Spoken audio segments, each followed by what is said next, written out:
besar Tuhan,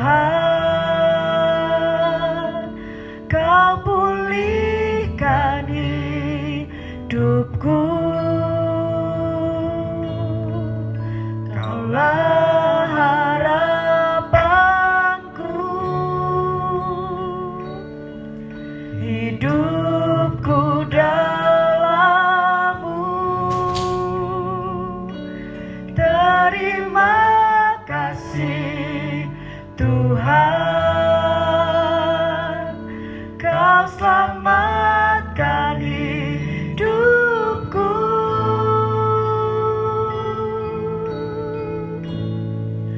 Dengan apa kan ku balas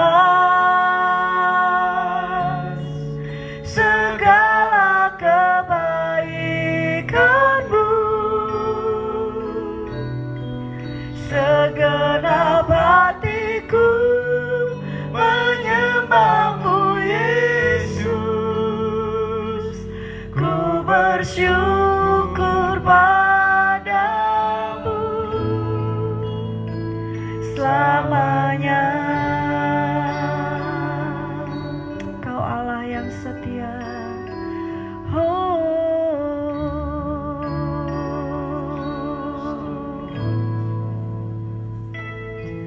Kau Allah yang setia, Bapa yang mulia, kasih-Mu besar Tuhan, Kau pulihkan hidupku. Kaulah harapanku, Kaulah harapanku. Haleluya Yesus. Hidupku dalam-Mu. Terima kasih Tuhan, Kau pulihkan hidupku.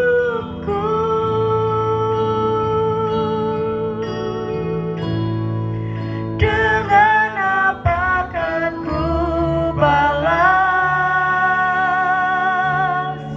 segala kebaikan-Mu? Segenap hatiku menyembah-Mu, Yesus. Ku bersyukur padamu. Dengan apa kan ku balas segala kebaikan-Mu? Segenap hatiku menyembah-Mu, Yesus. Ku bersyukur padamu selamanya. Oh, selamanya, selamanya. Oh,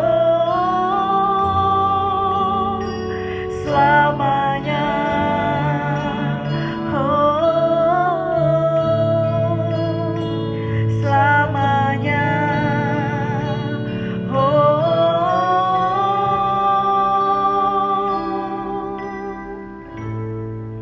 Dengan apa kan ku balas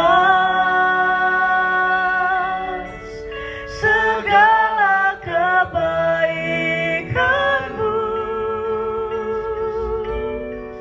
Segenap hatiku menyembah-Mu, Yesus.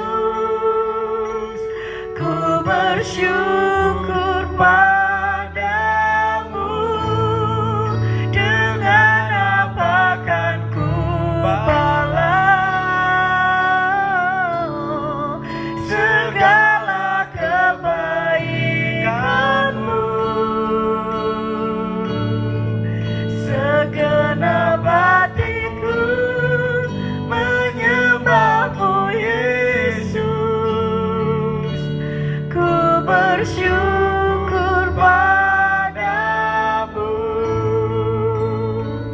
selamanya.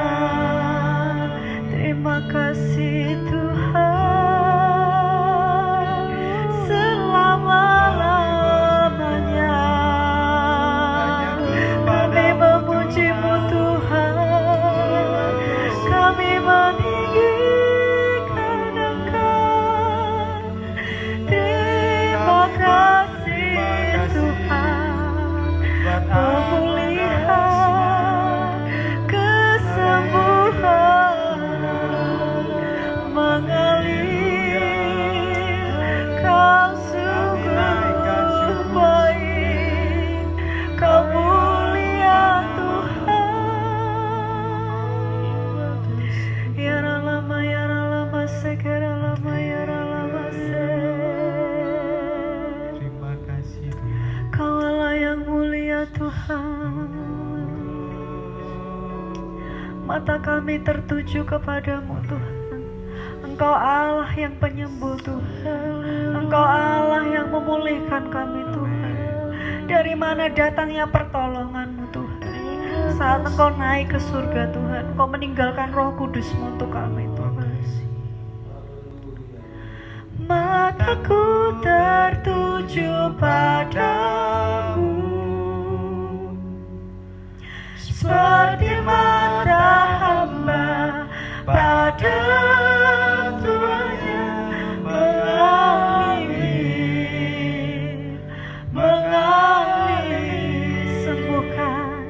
Sembuhkan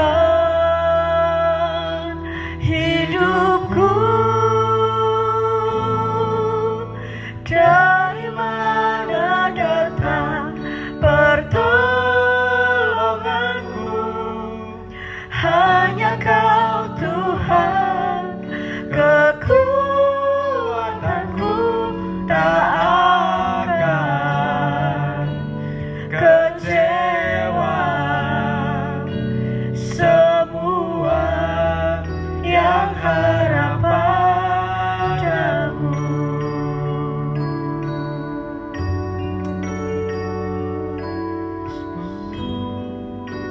Haleluya Yesus, tak terbatas kuasa-Mu Tuhan. Tak terbatas kuasa-Mu Tuhan. Kau setia di dalam hidupku. Kau setia di dalam suka dukaku. Harapanku taruh dalam-Mu. Mataku tertuju padamu, seperti mata hamba pada tuannya mengalir. Sembuhkan, haleluya, hidupku. Dari mana datang pertolonganku? Hanya Kau Tuhan, kekuatanku tak akan kecewa. Semua yang harap padamu. Mata kami, haleluya Yesus, mataku tertuju padamu, seperti mata hamba pada tuannya mengalir. Sembuhkan hidupku. Dari mana datang pertolonganku? Hanya Kau Tuhan, kekuatanku tak akan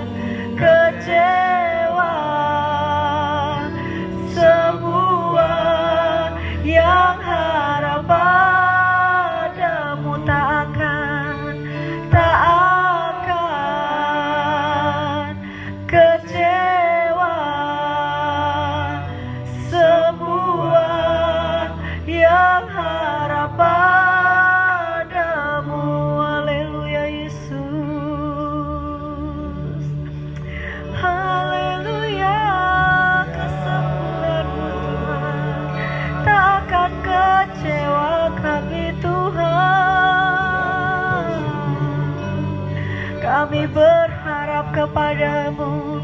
Kami berharap Tuhan, kami berserah hanya kepadamu Yesus, hanya kepadamu Tuhan. Engkau Allah yang membuka jalan-jalan kami, Engkau Allah yang membuka pintu yang tertutup, Engkau Allah pembuat mujizat. Jalanmu adalah jalan kebenaran dan kehidupan. Terima kasih Tuhan, kami percaya Tuhan, Engkau Allah dahulu dan sekarang, Allah yang sama Tuhan. Engkau Allah yang membuka jalan Tuhan. Engkau Allah Tuhan penyembuh Tuhan. Engkau Allah yang selalu memberi terobosan-terobosan kepada kami Tuhan. Saat Engkau naik ke surga Tuhan, Engkau meninggalkan Roh Kudus-Mu Tuhan. Kami percaya Tuhan saat ini Roh Kudus akan membukakan pintu-pintu. Roh Kudus akan membukakan hal-hal yang tertutup Tuhan. Roh Kudus akan membuka jalan-jalan keluar bagi kami Tuhan, dan menuntun hidup kami Tuhan. Kami percaya Tuhan, Engkau Allah yang hidup, Allah yang ada di surga, menyiapkan rumah bagi kami Tuhan. Kami percaya itu Tuhan. Saat ini Tuhan, biarlah firman-Mu yang bekerja buat kami, firman-Mu yang berbicara Tuhan. Roh Kudus-Mu berbicara Tuhan melalui hamba-Mu Tuhan. Kami menyerahkan semuanya di dalam nama Tuhan Yesus. Haleluya. Amin.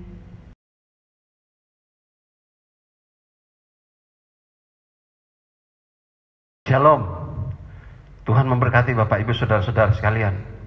Hari ini adalah hari sukacita, tetapi adalah hari yang begitu kritis bagi murid-murid Tuhan pada waktu mereka berpisah. Seandainya Bapak Ibu masukkan roh Bapak Ibu di dalam suasana mereka pada waktu itu, antara senang dan tidak senang, suka dan tidak suka, tetapi mereka dikuasai oleh kegelisahan yang sangat mendalam, yang menakutkan untuk hidup mereka. Baik, di hari kenaikan ini hari penentuan terakhir, di mana benih tanaman daripada Yesus Kristus itu akan ditinggal oleh Dia. Nah, Bapak Ibu, mari kita baca. Saya tergerak, kita akan membaca dari kitab Injil Yohanes 14 ayat pertama mulai. Saya akan baca. Rumah Bapa, janganlah gelisah hatimu. Percayalah kepada Allah, percayalah juga kepadaku. Di rumah Bapa-Ku banyak tempat tinggal. Jika tidak demikian, tentu aku mengatakannya kepadamu. Sebab aku pergi ke situ, ke surga, ke tempat Bapa di surga, untuk menyediakan tempat bagimu, untuk menyediakan tempat bagimu. Dan apabila aku telah pergi ke situ, ke surga, ke tempat rumah Bapa itu, dan telah menyediakan tempat bagimu, aku akan datang kembali dan membawa kamu ke tempatku, supaya di tempat di mana aku berada, kamu pun berada. Nah, lihat Bapak Ibu Saudara-saudara, kamu pun berada. Dan kemana aku pergi, kamu tahu jalan ke situ. Kata Thomas kepadanya, Tuhan, kami tidak tahu kemana Engkau pergi. Jawab, jadi bagaimana kami tahu jalan ke situ? Kata Yesus kepadanya, akulah jalan, dan akulah kebenaran, dan akulah hidup. Tidak ada seorang pun yang datang kepada Bapa kalau tidak melalui aku. Jadi itu penjelasan dari Tuhan Yesus kepada murid-muridnya yang galau, murid-muridnya yang gelisah, yang mendalam. Karena mereka berpikir bahwa hari-hari mereka ada bersama dengan Tuhan Yesus. Mereka tidak khawatir apapun yang ada terjadi di dalam hidup mereka, ada Yesus yang menghadapinya. Nah, Bapak Ibu Saudara-saudara, itu kegelisahan yang luar biasa. Bapak Ibu, di dalam roh saya berkata bahwa mereka tidak ada pengharapan untuk hidup, untuk berjalan, oleh karena mereka disorot, oleh karena mereka menghadapi bagaimana mereka akan ditangkap, mereka akan dipenjarakan, dan bahkan akan dibunuh. Bapak Ibu, murid-murid waktu itu masih ketakutan. Oleh karena apa? Oleh karena mereka belum terlalu matang, mereka belum terlalu dewasa untuk ditinggal. Sebetulnya Tetapi iman yang ada di dalam mereka itu sudah iman yang kokoh, iman yang sangat-sangat kuat. Dan itulah sebabnya Yesus berani meninggalkan mereka di tengah-tengah dunia. Padahal itu hanya beberapa orang, murid-murid itu. Nah, Bapak Ibu Saudara-saudara, Yesus mengetahui hati mereka. Maka oleh karena itu, kita mau melihat tujuan utama Yesus naik ke surga. Tujuan utama, makna tujuan utama naik ke surga. Nah, ada 3 kali Yesus berkata di dalam ayat-ayat ini. Dia katakan ada 3 kali. Di dalam ayat yang kedua, dia jelaskan, sebab aku pergi ke situ. Ke situ kemana? Ke surga, ke tempat rumah Bapa, untuk menyediakan tempat bagimu. Nah, terus di dalam ayat yang ketiga pun dia katakan, dan apabila aku telah pergi ke situ, ke tempat di rumah Bapa di surga. Nah, itu yang kedua. Jadi Yesus mau meyakinkan mereka bahwa ada tempat, Bapak Ibu, di mana Yesus akan tuju. Lalu yang ketiga, di dalam ayat 12 dikatakan bahwa aku berkata kepadamu, sesungguhnya barang siapa percaya kepadaku, ia akan melakukan pekerjaan-pekerjaan yang aku lakukan. Bahkan pekerjaan-pekerjaan yang besar daripada itu. Sebab aku pergi kepada Bapa. Aku pergi kepada Bapa. Jadi Bapak Ibu, untuk Yesus pergi kepada Bapa, ada banyak jaminan-jaminan kekal yang akan dialami oleh murid-murid Tuhan. Walaupun mereka tidak mulus-mulus memang hidupnya di bumi ini. Nah, lihat Bapak Ibu, sekarang kita mau melihat apa makna tujuan sebetulnya dari kenaikan Yesus ke surga. Pertama-tama saya mencatat bahwa di dalam ayat 3 ini yang pasti dan ini yang Tuhan Yesus ingin tekankan di dalam murid-muridnya. Kenapa? Karena murid-muridnya berkata di dalam hatinya, Yesus tahu karena dia Maha tahu. Nanti kalau kami mati di dunia ini, apakah kami akan hidup, di mana kami akan tinggal? Nah, Bapak Ibu Saudara-saudara, antara ajaran Taurat orang Farisi dan Saduki itu bertentangan untuk hidup di akhirat. Dan Yesus datang memberi kepastian itu, dan mereka pun masih agak ragu-ragu. Tetapi Yesus menekankan itu di dalam kegelisahan mereka.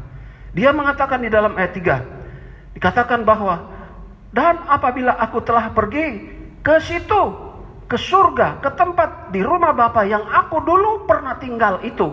Nah, untuk menyediakan tempat bagimu Petrus, tempat bagimu Yohanes, tempat bagimu Matius, Markus, tempat bagimu, tempat bagi kita, bagi Bapak, Ibu, Saudara-saudara yang ada saat ini di tempat ini, yang ada saat ini di rumah kita, yang Bapak Ibu semua mengikuti Yesus dari dulu sampai sekarang. Ada tempat bagi Bapak Ibu di surga. Nah, ini yang ditekankan oleh Yesus paling utama pada waktu dia mau naik ke surga. Ini yang ditekankan oleh Yesus. Nah, sekarang ini pun Bapak Ibu, kita mesti ada pengertian-pengertian yang mendalam mengenai hal ini. Bahwa pada waktu kita selesai hidup di bumi ini, Yesus menyediakan tempat bagi Bapak Ibu di surga yang kekal. Jadi jangan pernah berpikir bahwa nanti kalau saya meninggal di dunia ini, selesai hidup, saya mau kemana? Bapak Ibu, bagi orang-orang yang sudah percaya kepada Yesus Kristus, Bapak Ibu punya tempat di surga yang kekal. Katakan amin. Katakan, saya punya tempat di surga yang kekal. Saya punya tempat, Bapak Ibu punya tempat di surga yang kekal. Jadi kita tidak akan dibawa ke neraka Bapak Ibu. Di akhirat itu cuma ada 2 tempat, neraka dan surga. Bapak Ibu ditawarkan oleh Yesus tidak masuk neraka, ditawarkan oleh Yesus masuklah ke surga yang kekal. Seperti itulah yang disampaikan oleh firman Tuhan, oleh hamba-hamba Tuhan. Dan mereka menjelaskan itu kepada kita sekalian bahwa kita akan dibawa ke surga yang kekal. Ya, memang hidup di dunia ini tidak banyak mulus-mulusnya, tetapi manakala kita masih mau mempertahankan iman kita kepadanya, maka itu jaminan kekal ada di dalam Bapak Ibu Saudara-saudara.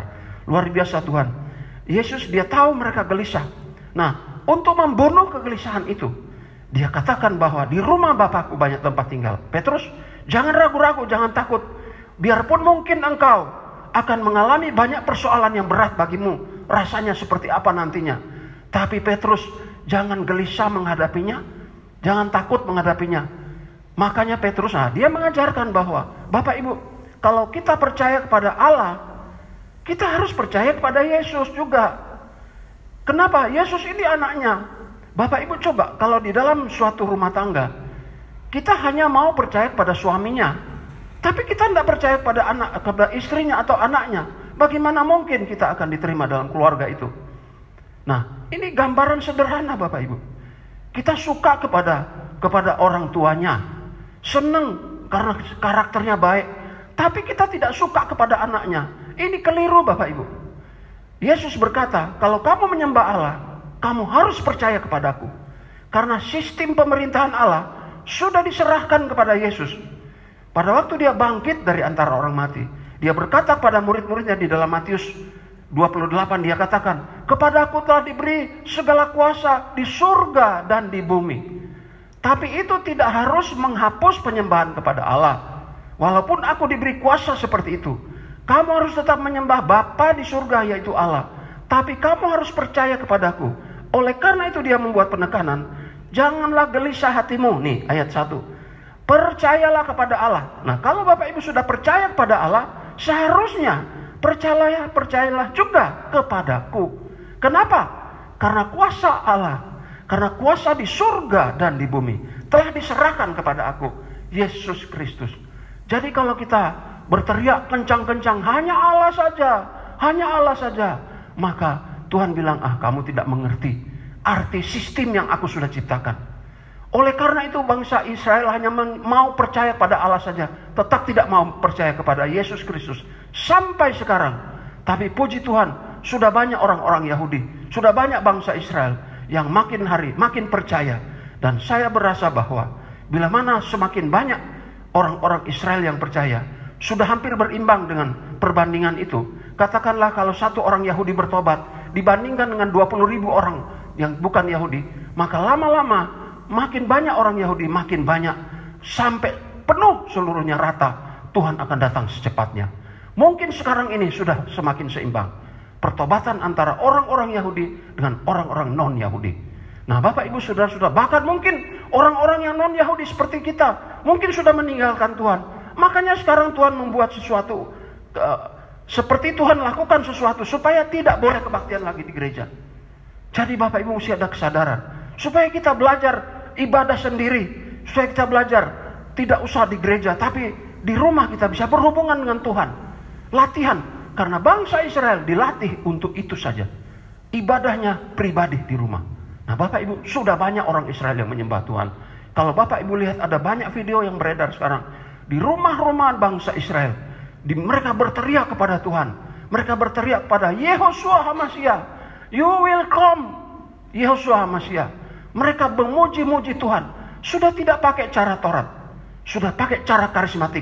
Nah saya khawatir sekarang ini hati Tuhan sudah mulai beralih kepada bangsa Israel. Nah Bapak Ibu Saudara-saudara, tapi jangan takut, Tuhan sudah mencatat nama Bapak Ibu. Oleh karena itu mari kita pertahankan iman percaya kita kepada Tuhan. Dan kita jangan ada perubahan-perubahan hati. Amin. Katakan, saya tidak akan berubah hati saya. Saya tetap setia kepada Tuhan Yesus. Saya tetap menunggu dia sampai dia bawa saya ke surga yang kekal. Itu dia Bapak Ibu. Memang tidak mulus-mulus, tetapi Tuhan merancangkan hal ini kepada Bapak Ibu semua. Jadi Bapak Ibu Saudara-saudara, dia menekankan sesuatu yang betul-betul ingin supaya murid-muridnya itu terbebas dari kegelisahan. Nah Bapak Ibu, bukankah kita juga gelisah Bapak Ibu? Dari dulu sampai sekarang, orang terus berpikir ukurannya untuk tinggal harus ada rumah. Harus ada rumah, Yesus juga tahu. Bapak Ibu, jadi pejabat juga tetap harus ada rumah. Jadi orang kaya juga tetap harus ada rumah. Jadi orang miskin juga tetap harus ada rumah. Dia katakan, walaupun saya kekurangan ekonomi, ini rumah saya Pak. Saya harus tidur di sini, menyerahkan hidup saya di tempat tidur saya di rumah ini. Udah, itu memang kerinduan setiap orang. Tapi Allah Bapa di surga, Tuhan Yesus Kristus, dia berkata kepada murid-murid atau pengikut-pengikutnya, jangan gelisah hatimu, sekalipun engkau punya rumah banyak, sekalipun engkau punya jabatan tinggi, sekalipun engkau punya, bahkan mungkin juga tidak dihargai, tidak dihormati karena kita mungkin berstatus sosial yang rendah, miskin. Tapi kalau kita ikut Tuhan dengan setia, Tuhan berkata, aku punya tempat bagimu di surga yang kekal. Aku punya rumah bagimu di surga yang kekal. Oleh karena itu, mari kita bersama-sama tanpa memikirkan status sosial kita apa saja. kita tetap setia kepada Tuhan, kita tetap taat kepadanya, kita tetap menunggu menantikan Tuhan sampai akhir hidup kita. Seperti apa yang dilakukan oleh Petrus dan murid-muridnya, mereka sekarang ada di surga yang kekal. Luar biasa toh Bapak Ibu. Baiklah, kita mau mempercayai ini, kita mau meyakini ini sebagai pegangan kita, anak-anak Tuhan di akhir zaman ini. Luar biasa Tuhan itu. Nah, agar kita tidak terbatas dari agar kita terbebas dari kegelisahan dunia ini yang telah membuat kita gelisah. Sekarang ini masih gelisah. Dan Tuhan mau datang kepada kita. Dia katakan bahwa kamu punya rumah di surga. Bukan berarti kita cepat-cepat tinggalkan dunia ini saja. Tidak, jangan. Jalani saja hidup secara normal, secara baik. Yang bekerja, bekerjalah. Yang ibadah, beribadah dengan benar. Yang melakukan banyak kegiatan rumah tangga dan seterusnya. Tetapi ingat Bapak Ibu punya rumah di surga, punya tempat tinggal di surga. Itu penekanan Yesus sebelum dia naik ke surga, Bapak Ibu. Itu karena dia tahu ini kebutuhan utama. Salah satu kebutuhan pokok manusia ialah rumah tempat tinggal. Status kita apapun, tapi rumah tempat tinggal. Itu yang Tuhan mau. Dan dia memberi jaminan kekal. Kalau kamu selesai hidup di bumi ini, suatu hari, saya tidak tahu masing-masing kita, tetapi Tuhan berkata, kamu punya tempat tinggal di surga yang kekal. Luar biasa tuh Tuhan. Amin. Jadi Yesus dan Bapa itu satu, Bapak Ibu. Makanya dia katakan, kalau kamu percaya kepada Allah, percayalah juga kepadaku. Karena aku dan Bapa satu. Tidak bisa dikotomikan mereka berdua. Jadi semua orang yang menyembah hanya Allah saja, Bapak Ibu, sesat dan keliru. Saya beritahu sekarang, Bapak Ibu sesat dan keliru. Kalau hanya, Allah saja, Yesus tidak penting. Bapak Ibu, justru penting itulah Yesus. Sebab waktu kita percaya kepada Yesus Kristus, Bapa di surga akan terima kita. Waktu Bapak Ibu percaya kepada Yesus Kristus, Bapa di surga akan terima kita. Sebab itu anaknya Bapak Ibu.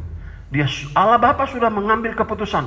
Semua harus melalui Yesus Kristus. Oleh karena itu dikatakan, Yohanes di dalam ayat 6, aku berkata kepadamu, kata Yesus kepadanya, akulah jalan, Petrus, murid-murid, akulah jalan, akulah kebenaran itu, dan akulah hidup. Nah, lihat Bapak Ibu, akulah hidup.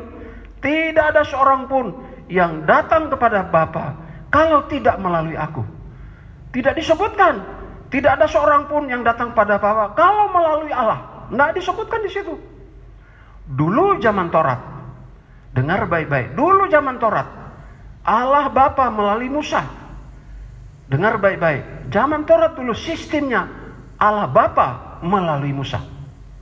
Dan bangsa Israel akhirnya kacau balau, mereka tidak taat. Tetapi Tuhan merubah sistem, di mana sekarang saya akan rubah caranya. Zaman anugerah melalui Yesus Kristus.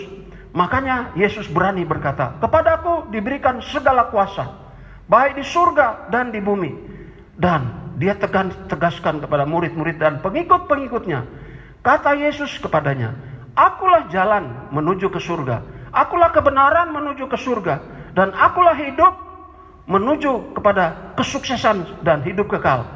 Tidak ada seorang pun yang datang kepada Bapa kalau tidak melalui aku. Jadi Bapak Ibu, penekanannya, kalau kita menyembah kepada Allah, harus menyembah kepada Yesus. Dua-duanya, ini bukan ada dua Allah. No, Bapak Ibu, karena Allah dan Yesus adalah satu. Bapa dan Anak itu satu. Luar biasa Tuhan Bapak Ibu. Nah, yang kedua sekarang, supaya kita makin lebih cepat. Yang kedua, makna tujuan utama yang kedua, Yesus naik ke surga ialah dia pergi ke surga untuk kepentingan anak-anak Tuhan, Bapak Ibu. Coba ada yang mau bacakan di antara kita. Ibrani 9 ayat 24, baca dengan lantang. Ya. Ibrani 9 ayat 24. Ibrani 9 ayat 24, beginilah firman Tuhan. Ya. Sebab Kristus bukan masuk ke dalam tempat kudus buatan tangan manusia, yang hanya merupakan gambarannya saja dari yang sebenarnya, tetapi ke dalam surga sendiri untuk menghadap hadirat Allah guna kepentingan kita. Guna kepentingan kita. Jadi Yesus menghadap ke hadirat Allah di surga untuk kepentingan Bapak Ibu dan saya, bukan untuk kepentingan orang di luar pengikut-pengikutnya. No, untuk kepentingan siapa saja yang percaya kepadanya. Kalau ada seorang bos pemimpin perusahaan atau pemimpin apa saja, dia akan perhatikan anak buahnya terlebih dahulu. Bapak ibu rumah tangga juga akan memperhatikan anak-anaknya atau kerabat-kerabatnya. Nah, Yesus dia betul-betul mempraktekkan hal ini. Dia berkata bahwa aku pergi ke rumah Bapa, ke surga yang kekal, untuk pertama-tama bagi kepentingan Bapak Ibu yang percaya kepadaku. Bukan orang lain yang dipentingkan, tapi orang yang mengikut aku, yang percaya kepadaku.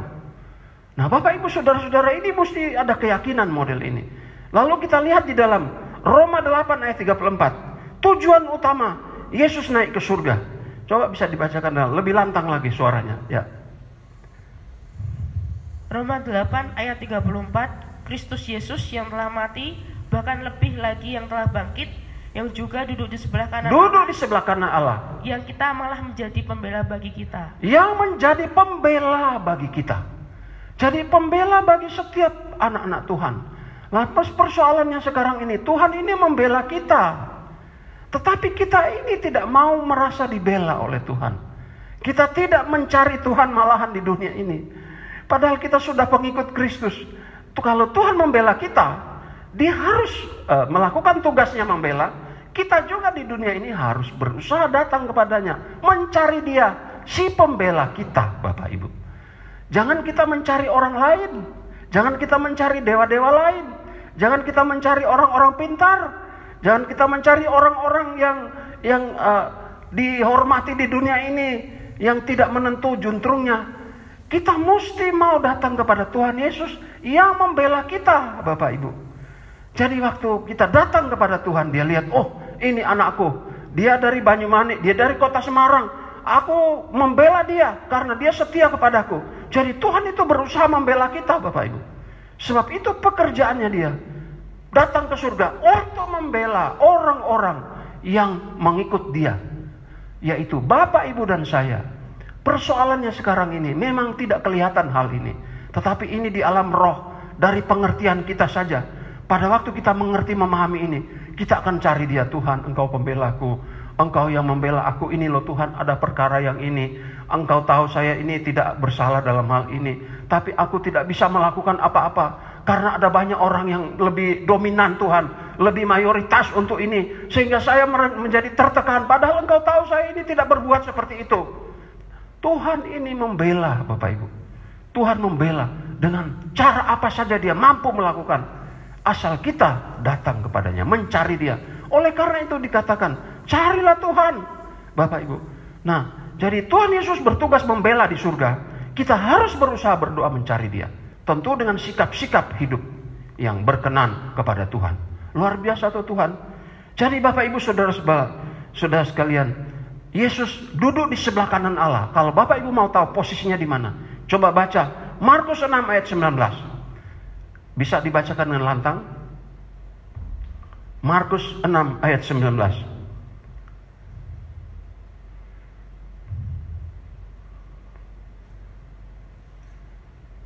Ya.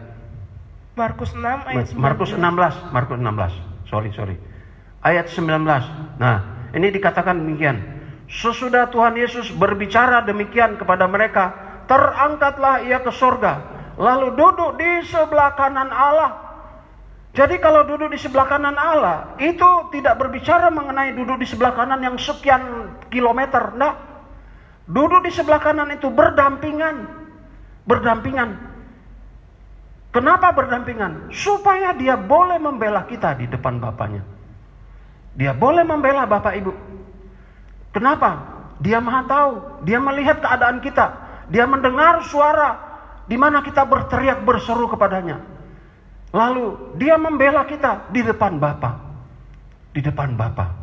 Dia katakan, Bapa, ini namanya pendeta Paulus. Ini namanya pendeta Markus, ini namanya pendeta Roni. dia sedang berada di dalam situasi yang terjepit oleh karena fitnah atau dan hal-hal yang sejenisnya. Padahal dia tidak melakukan semua yang dituduhkan. Loh, kok bisa? Oh, Maha tahu. Dia Maha tahu. Nah, kecuali kita berdusta, orang berdusta membela diri itu pun Tuhan tahu. Jadi dia tidak bisa membela. Dia hanya mengirim utusan untuk menasihati. Nah, Bapak Ibu, oleh sebab itu Roh Kudus itu yang akan menasihati, dan sudah ada dia Roh Kudus. Nanti kita bahas sebentar itu. Nah, lihat Bapak Ibu. Jadi Yesus punya tujuan naik ke surga, duduk di sebelah kanan Allah untuk menjadi pembela bagi Bapak Ibu dan saya di hadapan Bapa di surga. Tetapi bila mana kita orang yang tidak berdusta, bila mana kita adalah orang yang betul-betul hidup benar, memang dia Maha tahu, dia tahu, oh ini dia benar, dia bela kita Bapak Ibu. Nah, kalau memang kita tidak benar, kita bertobat Bapak Ibu. Bertobat satu kali lagi. Katakan, Tuhan ampuni saya. Ternyata engkau membela saya, tapi sebetulnya saya tidak benar.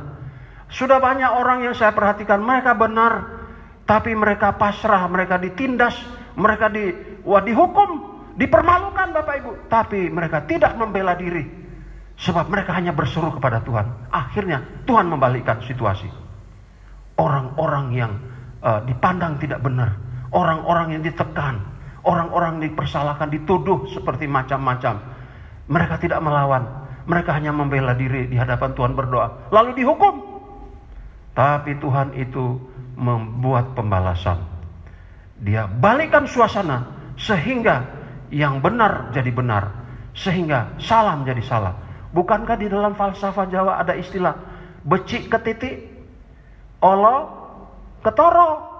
Ini perlu waktu lama Bapak Ibu. Orang benar selalu tidak dipandang benar. Orang yang tidak benar selalu dengan cepat, oh iya dia yang benar. Tapi pada waktunya Tuhan, istilahnya becik ke titik, olo ke toro. Nah Bapak Ibu, lama kelamaan benar itu akan nyata benar, salah itu akan nyata salah. Nah, jadi Bapak Ibu, marilah apa yang kita tabur, marilah kita tidak menuainya, karena kita bertobat. Kalau itu tidak benar, kita bertobat Bapak Ibu. Tuhan, ternyata ampuni saya. Saya salah, saya keliru Tuhan, minta ampun. Nah, Tuhan itu mengampuni Bapak Ibu. Dia bela kita di surga. Dia bela, Bapak, ini anakku ini yang dituduh ini, difitnah ini Bapak. Dia betul-betul berubah saat ini. Nah, Tuhan, darah Yesus datang membaharui kita lagi. Satu kali lagi darah Yesus datang. Bapak Ibu perhatikan, darah Yesus itu masih bekerja dulu, sekarang, sampai selama-lamanya. Bapak Ibu mau tahu, darah Yesus itu masih bekerja. Coba kita lihat di dalam 1 Yohanes. Ya, kita lihat bersama ya. Darah Yesus itu masih.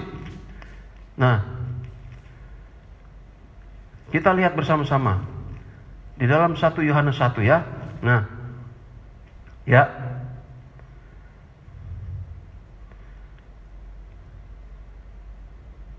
Darah Yesus dia datang mengampuni kita. Ya, lihat Bapak Ibu. Jika kita mengaku dosa kita, maka Ia adalah setia dan adil, sehingga Ia mengampuni segala dosa kita dan menyucikan kita dari segala kejahatan. Nah, tetapi Bapak Ibu lihat, kita baca ayat 7. Nah, kalau ini kan yang mau terima Tuhan sebagai awal. Tapi kalau kita sudah ikut Tuhan, ada kesalahan-kesalahan. Lihat, tetapi jika kita hidup di dalam terang sama seperti Dia ada di dalam terang, maka kita beroleh persekutuan seorang dengan yang lain, dan darah Yesus anaknya itu menyucikan kita daripada segala dosa. Jadi Bapak Ibu, mari kita mau kembali kepada Tuhan Yesus. Darah Yesus itu masih bekerja sampai sekarang, supaya kita bisa dibela oleh Tuhan di surga yang kekal. Jadi Bapak Ibu, kalau ada kesalahan apapun, datang kepadanya dengan sungguh-sungguh. Bukankah ada seorang wanita pendosa, dia juga mau dihukum rajam pada waktu itu.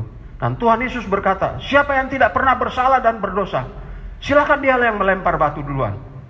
Lalu Bapak Ibu tahu, orang-orang Farisi dan orang-orang ahli Taurat ini, pimpinannya mulai pergi. Satu persatu mulai pergi. Akhirnya semua yang mau menghukum pergi.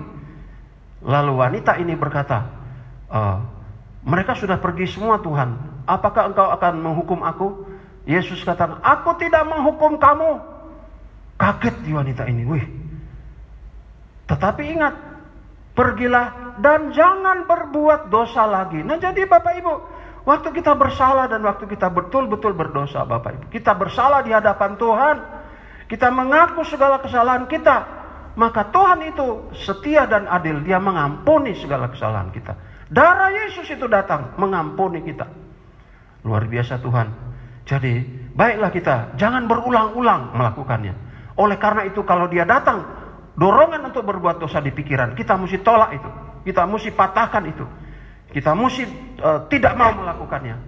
Dosa apapun, dia datang selalu di pikiran dulu. Lalu kita renung-renungkan, lakukan atau tidak, lakukan atau tidak. Lebih baik Bapak Ibu putuskan, langsung hukum. Saya patahkan itu, saya tolak engkau. Dalam nama Yesus keluar engkau, roh yang mau menjatuhkan saya dalam dosa. Begitu Bapak Ibu.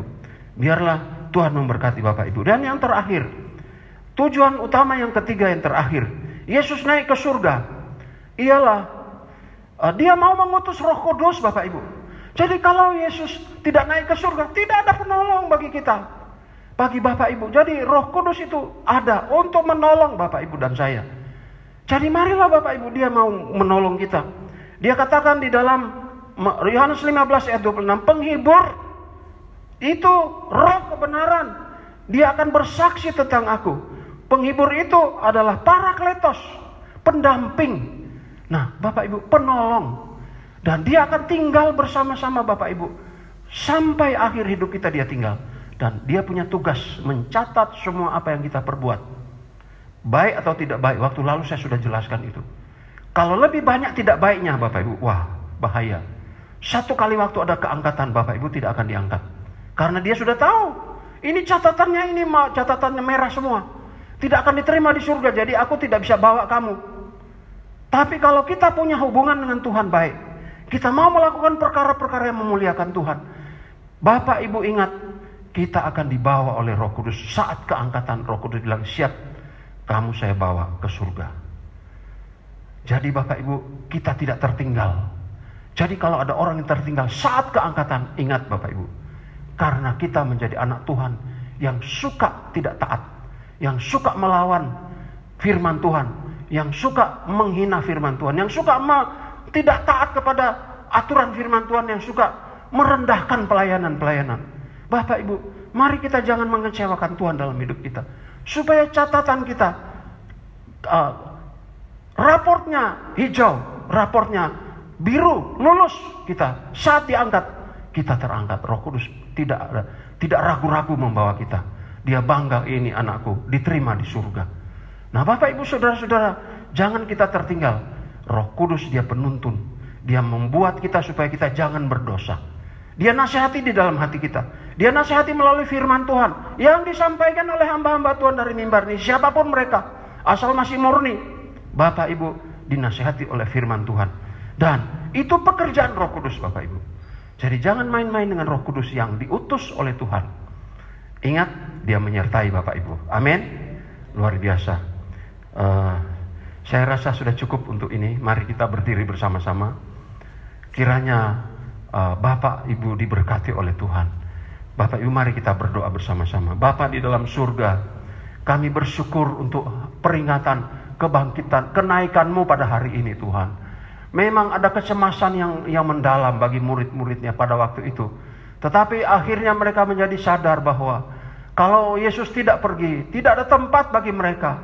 Tidak ada pembela lagi bagi mereka dari surga. Oh Bapa, kami patut bersyukur. Kami ada pembelaan-pembelaan Tuhan di surga. Kami ada penolong di dunia ini oleh Roh Kudus yang menolong kami. Oleh Roh Kudus yang menuntun kami. Oleh Roh Kudus yang memelihara kami. Oleh Roh Kudus yang mengarahkan kami kepada perkara-perkara yang memuliakan Tuhan. Terima kasih Bapa, Engkau sudah naik ke surga. Kami berada tempat di surga. Engkau menyediakan tempat bagi kami. Dan juga Engkau mengirim Roh Kudus bagi kami sebagai penolong. Terima kasih Bapa. Berkati semua Bapak Ibu yang sudah hadir di gereja ataupun di rumah. Tuhan memberkati. Saya merasa tergerak mau berdoa untuk beberapa orang. Ada yang sakit. Bapak Ibu, tumpangkan tangan kepada tempat yang sakit di tubuh kita. Percaya Tuhan itu akan memberkati. Bapa di dalam surga, kami berdoa untuk setiap anak-anak-Mu, baik di gereja ataupun yang di rumah masing-masing, sedang sakit apapun Tuhan. Di dalam nama Tuhan Yesus, kami masih tetap yakin dan percaya Engkau Tuhan yang membela, Engkau Tuhan yang menolong, Roh Kudus yang penolong. Dalam nama Yesus, memberi kesembuhan semua jemaat-Mu yang sakit. Siapapun yang melihat dan mendengar kabar ini, Tuhan sembuhkan dalam nama Tuhan Yesus. Bilur-bilur dan darah Yesus menyembuhkan segala penyakit. Terima kasih Bapa, kami percaya Engkau mengerjakannya. Bapak Ibu saudara-saudara, mari kita mengangkat tangan masing-masing. Saya akan ucapkan berkat kepada Bapak Ibu. Bapak Ibu saudara-saudara di gereja ataupun di rumah atau di mana saja, orang siapa saja yang melihat dan menonton ini, Tuhan, kami berdoa di dalam nama Yesus, berkat Bapa, Anak dan Roh Kudus yang saat ini ada bersama dengan kami, memberkati semua orang yang hadir, baik di gereja ataupun di rumah saat ini. Di dalam nama Bapa, Anak dan Roh Kudus, berkat Abraham, Ishak dan Yakub turun kepada hidup kami, sampai Tuhan Yesus menjemput kita masuk dalam kerajaan surga yang kekal. Tuhan memberkati. Mari kita beri pujian kepada Tuhan bersama-sama.